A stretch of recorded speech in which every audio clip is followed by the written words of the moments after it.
मैं भगवती पांडे। आप देख रहे हैं मेरा YouTube channel study with me. आज हम पढ़ेंगे कक्षा 11 हिंदी संस्कृत प्रबोधिनी का नीति वचनानि नामक पाठ। नीति वचनानि अर्थात नीति के वचन, ऐसे शब्द, वचन यानी कि ऐसे शब्द जो जीवन जीने की नीतियाँ, ढंग, विचार बताते हैं। पाठ परिचय। प्राचीन काल से ही भारतीय महापुरुषों ने बालकों तथा समाज में अच्छे बुरे के ज्ञान के लिए नीति श्लोकों के प्रचार को महत्व दिया है। विद्यालय तथा समाज में बच्चों के सदाचार व नीतिगत ज्ञान हेतु प्रथम श्लोक विदुर नीति से तथा द्वितीय, तृतीय और चतुर्थ श्लोक भर्तृहरि के नीति शतकम से और पंचम से अष्टम तक के 4 श्लोक मनुस्मृति से उद्धृत किए गए हैं। उद्धृत माने लिया जाना। प्रथमो भागः, प्रथम भाग।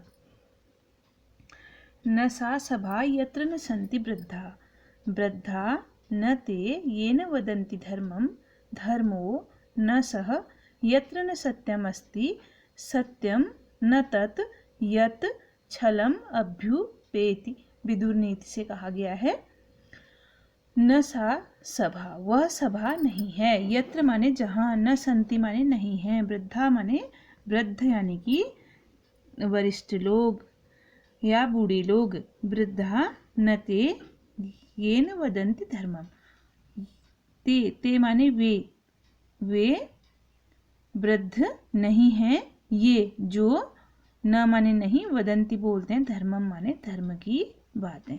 धर्मो न सह यत्र न सत्यम अस्ति, धर्मः न सह, न सह वह धर्म नहीं है, यत्र जिसमें, न सत्यम अस्ति जिसमें सत्य नहीं है, सत्यम न तत् वह, तत् माने वह सत्य नहीं है, यत माने जिसमें, छलम अभ्युपेति छल से जो उत्पन्न होता है।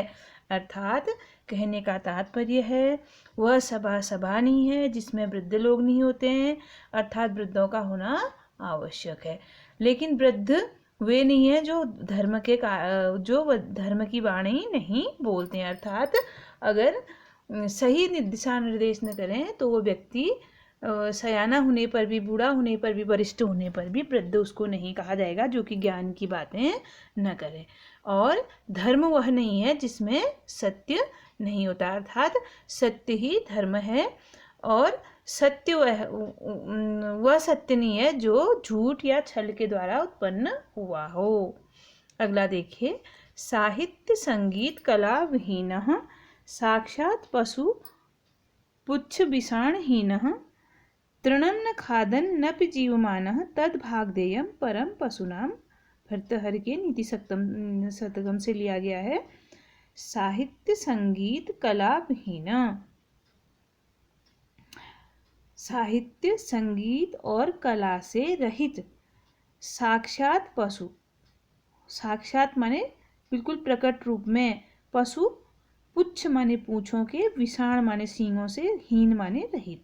तृणम न खादन, तृणम माने तिनका या घास, न माने नहीं, खादन माने खाता है, अपि माने भी, जीवमानः माने जीवित रहने के लिए, तद माने वह, भागधेयम माने सौभाग्य है, परम माने अत्यधिक, पशुनाम माने पशुओं का।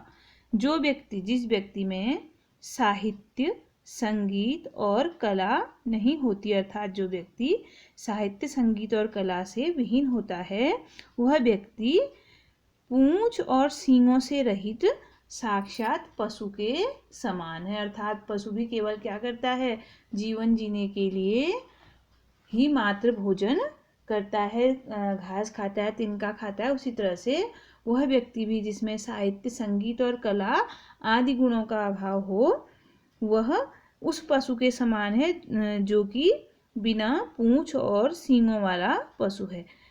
वह जीवित रहने के लिए, जीवमानः जीवित रहने के लिए, तृण न खादम अपि, घास तो नहीं खाता है, वह जीवित रहने के लिए घास नहीं खाता है, पशुओं के समान ही है लेकिन वह जीवित रहने के लिए घास नहीं खाता है। तद भागधेयम परम पशुनाम, यह भी पशुओं का परम सौभाग्य है अगर वह व्यक्ति पशुओं के साथ जन्म लेता तो शायद पशुओं का घास भी वो खा जाता। इसलिए यह पशुओं का परम सौभाग्य कि वह उनके साथ उनके बीच में नहीं रह रहा है, पशु बन करके पैदा नहीं हुआ है। अगला देखिए, ये शाम न विद्या न तपो न दानम ज्ञानम न शीलम न गुणो न धर्मम ते मर्त्यलोके भूवि भारभूता मनुष्य रूपेण मृगाश्चरन्ति। ये भी भर्तृहरि के नीति शतकम से लिया गया है। ये साम्य विद्या, जिस व्यक्ति में विद्या नहीं है, न तपो न दानम, जो तप भी नहीं करता है, दान भी नहीं करता है, ज्ञानम न शीलम, ज्ञान भी नहीं है, शील यानी कि विनम्रता भी नहीं है, गुणो गुण भी नहीं है, न धर्मम, धर्म भी नहीं है। ते माने वह, मृत्युलोके माने, मृत्युलोक माने होता है पृथ्वी लोक, यह संसार, यह वह इस संसार में भूवि भारभूता, धरती के भार के समान है। भूवि माने धरती, धरती में भार के समान है। मनुष्य रूपेण मृगाश्चरन्ति, मनुष्य के रूप में जन्म लेकर के वो मृग, मृग माने होता है पशु, पशुओं के समान आचरण करता है। अर्थात जिस व्यक्ति के पास विद्या नहीं है, तप नहीं है, दान नहीं है, ज्ञान नहीं है, विनम्रता नहीं है, गुण नहीं है, धर्म नहीं है, वह इस संसार में धरती पर भार के समान है। मनुष्य के रूप में वह पशुओं के समान आचरण करता है। अगला देखिए, श्रोतम सुतनेव न तु कुंडलेन दानेन पाणिन न तु कंकणेन विभाति कायः करुणा पराणाम परोपकारणेन न तु चंदनेन। भर्तृहरि के नीति शतकम से 72वां श्लोक है ये, कि व्यक्ति की सुंदरता किस किस चीज़ से होती है, क्या क्या उसको अपने को सुंदर बनाने के लिए, महान बनाने के लिए क्या करना चाहिए। श्रोतम श्रुतनेव न तु कुंडलेन, श्रोतम माने कानों की सुंदरता, श्रुतेनेव माने श्रुतों को, वेदों को, पुराणों को सुनने से होती है, न तो कुंडलेन, न कि कानों में सुंदर कुंडल या आभूषण ग्रहण पहनने से कानों की सुंदरता बढ़ती है। दानेन पाणी, पाणी माने होता है हाथ, हाथों की सुंदरता दान देने से बढ़ती है। न तो कंकणेन, न कि हाथों में कंकण यानी कि कंगन पहनने से, सुंदर कंगन पहनने से, महंगे कंगन पहनने से हाथों की शोभा नहीं है, बल्कि उन हाथों से अगर दान दिया जाए तो वही हाथ शोभामान है या सुंदर है। विभाति कायः करुणा परिणाम, विभाति माने चमकती है, कायः माने शरीर, करुणा परिणाम माने करुणा करने से, दूसरों पर दया करने से, करुणा करने से यह शरीर सुशोभित होता है, विभाता है। परोपकारेण न तो चंदनेन, और परोपकार से व्यक्ति को की सुगंध आती है, न कि चंदन का लेप लगाने से। अर्थात अगर व्यक्ति समाज और मनुष्य के हित का कार्य करता है तो उसकी अलग पहचान होती है, और उसकी सुंदरता, सुंदर न होते हुए भी वो सुंदरता उसमें प्रकट होती है। किंतु अगर वो व्यक्ति वेदों को नहीं सुनता है, कानों में कुंडल पहनती जो भी है, और हाथों से दान नहीं करता है, केवल अपने हाथों को कंगनों से सजाता है, और अपनी शरीर को सजाता रहता है, उसमें करुणा नहीं है, परोपकार नहीं है, और शरीर में चंदन का लेप लगाता है, तो वह केवल स्वयं को ही सुख दे सकता है, और अन्य व्यक्तियों को उससे कोई लाभ नहीं होता है। द्वितीय भाग है इसका, अभिवादनशीलस्य नित्य वृद्धोपसेविनम चत्वारि तस्य वर्धन्ते आयुर्विद्या यशो बलम। अभिवादनशीलस्य, जो व्यक्ति अभिवादन करता है या विनम्र होता है, नित्य वृद्धोपसेविनम, नित्य माने प्रतिदिन, वृद्धोपसेविनम माने अपने से वरिष्ठ लोगों की, गुरुजनों की, माता पिता की सेवा करता है। चत्वारि तस्य वर्धन्ते, चत्वारि माने चार चीजें, तस्य माने उसकी, वर्धन्ते बढ़ती हैं, आयुर्विद्या यशो बलम, आयु, विद्या, यश और बल। जिस बालक को या जो बालक अभिवादनशील होता है, अर्थात सबको प्रणाम करता है और प्रतिदिन अपने से बड़ों की सेवा का तात्पर्य यह नहीं है कि दिन भर बैठे रहो उनके पास, बल्कि सेवा का तात्पर्य यह है कि उनका कहना मानो और उनको थोड़ा सा आप सम्मान दो, उस व्यक्ति की 4 चीज़ें बढ़ती हैं, उस बालक की 4 चीज़ें बढ़ती हैं। क्या क्या बढ़ती हैं? आयु बढ़ती है, उम्र बढ़ती है, विद्या बढ़ती है, यश बढ़ता है और बल बढ़ता है। अगला देखो, सर्वलक्षणहीनो अपि यह सदाचारवान नरः श्रद्धायानुसूयस्य शतं वर्षाणि जीवति। सर्वलक्षणहीनो माने सभी लक्षणों से हीन, सभी लक्षणों से हीन वह जो व्यक्ति, नर माने होता है व्यक्ति, सदाचारवान माने सदा अच्छा आचरण करता है, श्रद्धायाः श्रद्धा धानम माता पिता गुरु तथा बड़ों पर श्रद्धा रखता है, अनुसूयः माने ईर्ष्या और द्वेष से दूर होता है, शतम वर्षाणि जीवति 100 वर्षों तक जीवित रहता है। कि सब लक्षणों से यानी कि सब गुणों से उसमें कोई गुण न हो, क्या कर सकता है? वो सदाचारवान होगा, बड़ों पर श्रद्धा रखने वाला होता है और किसी से ईर्ष्या द्वेष नहीं करता है, तो वह व्यक्ति 100 वर्षों तक जीवित रहता है।